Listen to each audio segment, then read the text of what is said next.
नमस्ते दोस्तों, स्वागत है आप सभी का इस बेहद खास और लंबे सफर में। आज हम बात करने जा रहे हैं एक ऐसी किताब की जो आपकी जेब को मोटा और दिमाग को तेज कर देगी।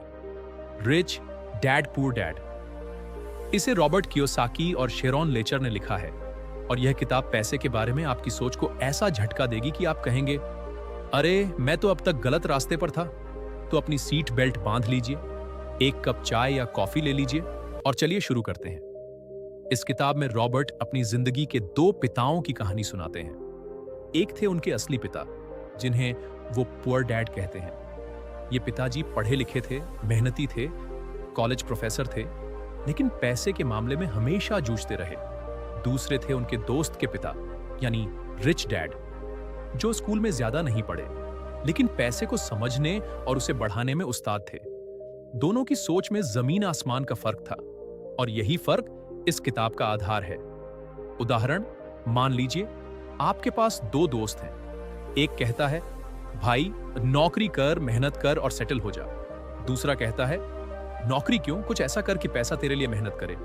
पहला दोस्त पुअर डैड की तरह सोचता है और दूसरा रिच डैड की तरह। अब आप बताओ, आप किसकी सुनेंगे? मजेदार किस्सा, मेरे एक अंकल थे जो हमेशा कहते थे, बेटा अच्छी नौकरी करो, पेंशन लो और मजे करो। लेकिन रिटायरमेंट के बाद वो पेंशन से बाजार का खर्चा भी पूरा नहीं कर पाए। एक दिन मैंने उनसे पूछा, अंकल ये तो मजे नहीं मजबूरी लगती है। वो हंस पड़े और बोले, हाँ शायद मुझे रिच डैड की बात पहले सुननी चाहिए थी। तो दोस्तों, 10 मिनट में हम आपको सिखाएंगे कि पैसा क्या है, इसे कैसे कमाया जाए और कैसे इसे अपने लिए काम पर लगाया जाए। तैयार हैं? तो चलो शुरू करते हैं। जानजाम सेक्शन 1। अमीर लोग पैसे के लिए काम नहीं करते, पैसा उनके लिए काम करता है। पहला सबक सुनिए। अमीर लोग पैसे के लिए नौकर नहीं बनते, बल्कि पैसा उनके लिए नौकर की तरह काम करता है। यह सुनकर आपको लगा होगा, अरे ये तो कोई जादू की छड़ी है। लेकिन नहीं, यह जादू नहीं बल्कि स्मार्ट सोच है। उदाहरण 1। कल्पना करो, आपने एक छोटी सी चाय की दुकान खोली। आप सुबह 9 बजे चाय बनाते हैं, दुकान शुरू करते हैं और शाम को घर आ जाते हैं। लेकिन दुकान दिन भर चलती रहती है और आपके लिए पैसे कमाती है।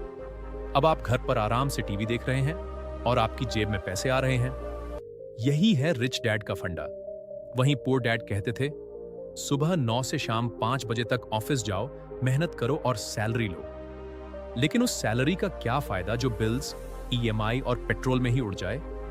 मजेदार किस्सा, मेरे एक दोस्त ने नौकरी शुरू की और पहले महीने की सैलरी से एक महंगा जूता खरीद लिया। मैंने पूछा, भाई ये क्या किया? वो बोला, अरे स्टेटस चाहिए ना। अगले महीने उसका किराया बाकी था और वो मेरे पास उधार मांगने आया।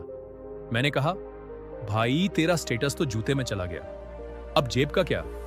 वो हंसा और बोला, अगली बार सस्ता जूता लूंगा। उदाहरण दो, मान लो आपने गांव में एक छोटा सा प्लॉट खरीदा और उस पर एक कमरा बनाकर किराए पर दे दिया। अब हर महीने 5,000 रुपए आपके अकाउंट में आते हैं और आपको कुछ करना नहीं पड़ता।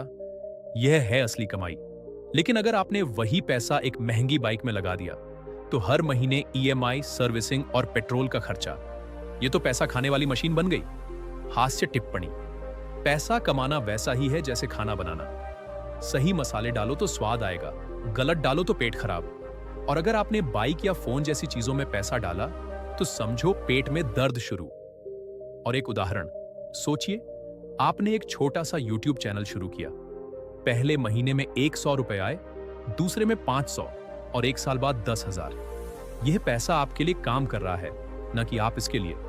लेकिन अगर आपने वही समय ऑफिस में ओवर टाइम करके बिताया तो थकान के साथ बस थोड़ी सी सैलरी बढ़ती। सीख, अगली बार कुछ खरीदने से पहले सोचो, यह चीज मेरी जेब में पैसा डालेगी या निकालेगी। अगर निकालेगी तो उसे दुकान में ही बाएं बाएं बोल दो और घर आ जाओ। शास्त्र सेक्शन 2। वित्तीय शिक्षा जरूरी है, स्कूल में नहीं सिखाते तो खुद सीखो। दूसरा सबक, वित्तीय शिक्षा। स्कूल में हमें क्या क्या पढ़ाया जाता है? भूगोल में मिट्टी के प्रकार, गणित में ट्रिग्नोमेट्री, लेकिन पैसे के बारे में कुछ भी नहीं। रिच डैड कहते थे, अगर तुम पैसे को नहीं समझोगे तो पैसा तुम्हें समझा देगा, और वह भी कड़वे तरीके से। उदाहरण 1। सोचिए, आप अपने बच्चे को साइकिल चलाना सिखा रहे हैं। लेकिन उसे ब्रेक लगाना नहीं बताया। वह हर बार दीवार से टकराएगा और रोएगा। ठीक वैसे ही बिना वित्तीय शिक्षा के आप हर बार बैंक बैलेंस जीरो से टकराते हैं। मजेदार किस्सा। मेरे एक चाचा जी हमेशा कहते थे, बेटा पैसा पेड़ पर नहीं उगता। एक दिन मैंने पूछ लिया, तो फिर कहां उगता है चाचा? वो चुप हो गए। बाद में मुझे पता चला कि वो खुद नहीं जानते थे कि पैसा कैसे बढ़ाया जाता है। तो दोस्तों, हमें खुद सीखना पड़ेगा।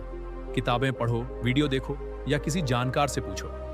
उदाहरण 2, मान लीजिए आपने शेयर बाजार में 5,000 रुपए लगाए, लेकिन आपको नहीं पता कि शेयर कैसे काम करते हैं। यह वैसा ही है जैसे आप क्रिकेट खेलने गए, लेकिन आपको नहीं पता कि चौका कैसे मारते हैं। हर गेंद पर आप आउट, इसीलिए पहले सीखो फिर खेलो। हास्य टिप्पणी।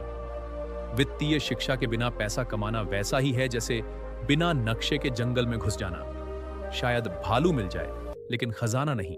और एक किस्सा, मेरे एक दोस्त ने सोचा कि वह ऑनलाइन ट्रेडिंग से रातों रात अमीर बन जाएगा। उसने 10,000 रुपए लगाए और 2 दिन में सब गायब। मैंने कहा, भाई पहले ट्रेडिंग सीख लेते। वो बोला, अरे मैं तो फिल्मों में देखकर सीख रहा था। तो दोस्तों, फिल्में देखकर प्यार सीखो, पैसा नहीं। सीख आज से शुरू करो। कोई किताब उठाओ, जैसे the richest man in Babylon या थिंक एंड ग्रो रिच, या फिर यूट्यूब पर पैसे कैसे बचाएं सर्च करो। बस एक दिन में करोड़पति बने वाले ठगों से बचना, वरना आपकी जेब बोलेगी, मुझे छोड़ दो, मैं थक गई हूं। नाहवाजर सेक्शन 3, संपत्ति और दायित्व में अंतर। पैसा लाओ, मत खर्च करो। तीसरा सबक, संपत्ति और दायित्व का फर्क। यह सबसे जरूरी बात है, क्योंकि यहीं पर लोग गलती करते हैं। उदाहरण 1, संपत्ति वो है जो आपकी जेब में पैसा डालती है, जैसे किराए का मकान, शेयर या कोई छोटा बिजनेस। दायित्व वो है जो आपकी जेब से पैसा निकालता है, जैसे कार, नया टीवी या वह फोन जो आपने EMI पर लिया। मजेदार किस्सा, मेरे एक दोस्त ने नई कार खरीदी और सबको दिखाने लगा। मैंने पूछा, कितने की है? वो बोला, 10 लाख। मैंने कहा, वाह, अब ये 10 लाख का खर्चा तेरे पीछे पड़ेगा। 2 महीने बाद वो EMI चुकाने के लिए ओवर टाइम कर रहा था। उसने कहा, यह कार तो मेरी बॉस बन गई। उदाहरण 2, मान लो आपने 50,000 रुपए से एक छोटी सी दुकान शुरू की जो हर महीने 5,000 कमाती है। यह संपत्ति है। लेकिन अगर आपने वही पैसा एक महंगी घड़ी में लगाया जो हर साल वैल्यू खोती है, तो यह दायित्व है। हास्य टिप्पणी। संपत्ति और दायित्व का फर्क वैसा ही है जैसे अच्छा खाना और फास्ट फूड। एक आपको ताकत देता है, दूसरा पेट खराब करता है। तो अपनी जेब के लिए भी सही डाइट चुनो। और एक उदाहरण, सोचिए आपने एक पुराना स्कूटर खरीदा और उसे किराए पर दे दिया। हर महीने 2,000 रुपए आते हैं। यह संपत्ति है। लेकिन अगर आपने नया स्कूटर लिया और उसे दिखाने के लिए रोज घूमते रहे, तो पेट्रोल और मेंटेनेंस आपकी जेब खा जाएगा। सीख, अगली बार कुछ खरीदने से पहले खुद से पूछो, यह चीज मुझे पैसा देगी या लेगी? अगर लेगी तो उसे दुकान में ही टाटा बोल दो और मुस्कुराते हुए घर आ जाओ। चाकटे सेक्शन 4, उद्यमिता की शक्ति। नौकरी छोड़ो, कुछ अपना करो। हास्य टिप्पणी। नौकरी करना वैसा ही है जैसे हर दिन एक ही सब्जी खाना, बोरिंग और थकाऊ। लेकिन बिजनेस, वह तो थाली है, जितना चाहो उतना खाओ, बस थाली ना फेंक दो। सीख, आज ही सोचना शुरू करो। कोई छोटा सा साइड बिजनेस शुरू कर सकते हो, शायद मोमोज का स्टॉल या ऑनलाइन कुछ बेचना। हर बड़ा सपना छोटे कदम से शुरू होता है। इज़ाई ट्रैवर सेक्शन 5, डर को जीतो, जोखिम लो, कूद पड़ो। 5वां सबक, डर को जीतो। पैसा कमाने में सबसे बड़ी रुकावट है डर। डर कि कहीं पैसा डूब न जाए, कहीं लोग मजाक न उड़ाएं। रिच डैड कहते थे, डर को अपना दोस्त बनाओ, लेकिन उसे अपना मालिक मत बनने दो। उदाहरण 1, सोचिए आप पहली बार स्विमिंग पूल में कूद रहे हैं। डर लग रहा है कि डूब जाऊंगा, लेकिन एक बार कूद गए तो मजा आने लगा। वैसे ही निवेश में पहला कदम डरावना है, लेकिन बाद में आत्मविश्वास बढ़ता है। मजेदार किस्सा, मेरे एक दोस्त ने शेयर बाजार में 2,000 रुपए लगाए। अगले दिन शेयर गिर गया और वो बोला, बस अब कभी नहीं करूंगा। मैंने कहा, भाई ये तो ट्रेनिंग है, अभी तो सीखना शुरू हुआ है। बाद में उसने धीरे धीरे सीखा और आज वो अच्छा कमा रहा है। उदाहरण 2, आपने सुना होगा कि बड़े बड़े लोग लाइक वॉल्ट डिज्नी कई बार हारे, लेकिन फिर भी आगे बढ़े। डिज्नी को तो पहले नौकरी से निकाल दिया गया था, लेकिन उन्होंने हार नहीं मानी। हास्य टिप्पणी। डर वैसा ही है जैसे वह भूत जो रात को सपने में आता है। अगर आप डर गए तो वह हंसेगा, और अगर हंस दिए तो वह भाग जाएगा। सीख, छोटे जोखिम लो। 500 रुपए का म्यूचुअल फंड खरीदो या कोई नया स्किल सीखो। डर धीरे धीरे कम होगा और आप आगे बढ़ते जाएंगे। झंडवाद सेक्शन 6। पहले खुद को भुगतान करो। बचत पहले, खर्च बाद में। छठा सबक, पहले खुद को भुगतान करो। इसका मतलब है कि सैलरी आने पर पहले थोड़ा पैसा बचाओ या निवेश करो, फिर बाकी खर्च करो। उदाहरण 1, मान लो आपकी सैलरी 20,000 रुपए है। पहले 2,000 रुपए एसआईपी में डाल दो, फिर बाकी से किराया, बिल्स और मजे करो। ये वैसा ही है जैसे पहले अपने भविष्य को रोटी खिला दी, फिर खुद खाया। मजेदार किस्सा। मेरी एक सहेली हर महीने सैलरी आते ही शॉपिंग कर लेती थी। महीने के आखिर में वो बोलती, अब अगली सैलरी का इंतजार है। मैंने उसे यह ट्रिक बताई। अब वो हर महीने 1,000 बचाती है और कहती है, तू मेरा फाइनेंशियल गुरु है।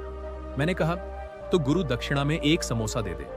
उदाहरण 2, वॉरेन बफेट जैसे लोग यही करते हैं। वो पहले निवेश करते हैं, फिर खर्च। यह एक आदत है जो आपको धीरे धीरे अमीर बनाती है। हास्य टिप्पणी। पहले खुद को भुगतान करना वैसा ही है जैसे फिल्म में पहले टिकट ले लेना, बाद में सीट की टेंशन नहीं रहती। सीख, आज से शुरू करो। हर महीने 10% सैलरी बचाओ। चाहे 200 रुपए ही हो, लेकिन शुरू करो। आपका भविष्य आपको गले लगाकर कहेगा, शुक्रिया। चास्तुक सेक्शन 7। कॉरपोरेशंस का फायदा। पैसे की ढाल 7वां सबक। कॉरपोरेशंस का इस्तेमाल। रिच डैड कहते थे कि अमीर लोग अपने पैसे को टैक्स और मुसीबतों से बचाने के लिए कंपनियां बनाते हैं। उदाहरण 1, मान लो आपने एक छोटी कंपनी बनाई और अपनी संपत्तियां उसमें डाल दी। अब टैक्स कम लगेगा और आपकी निजी जेब सुरक्षित रहेगी। यह वैसा ही है जैसे अपने पैसे को बुलेट प्रूफ जैकेट पहना दी। मजेदार किस्सा। मेरे एक दोस्त ने अपनी कंपनी बनाई और अपनी बाइक को कंपनी की संपत्ति बना दिया।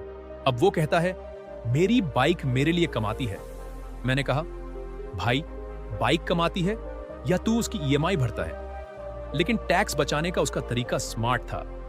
उदाहरण 2, बड़े बिजनेसमैन लाइक टाटा या बिरला अपनी आय को कंपनी के जरिए मैनेज करते हैं ताकि टैक्स कम देना पड़े।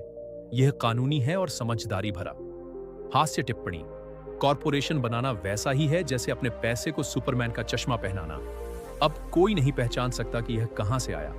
सीख, अगर आप बड़े स्तर पर सोच रहे हैं तो एक सीए से सलाह लो, लेकिन पहले बेसिक्स सीखो। यह ट्रिक बाद में आजमाना। खंड निष्कर्ष।